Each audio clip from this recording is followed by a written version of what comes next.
Okay, I'll just show you how to delete a mobile from the Bluetooth audio system in this Land Rover Discovery.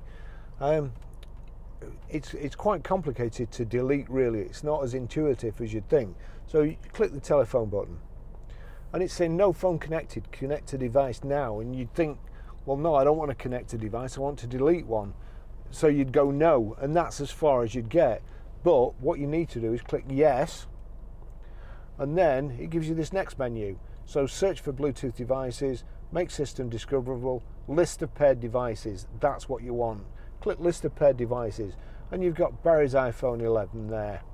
That's the one I want to delete. If I click on that, it gives you these choices: delete pairing, connect for phone, connect for music, connect all. So we want to delete pairing. Delete pairing for Barry's iPhone 11, yes. That's it gone.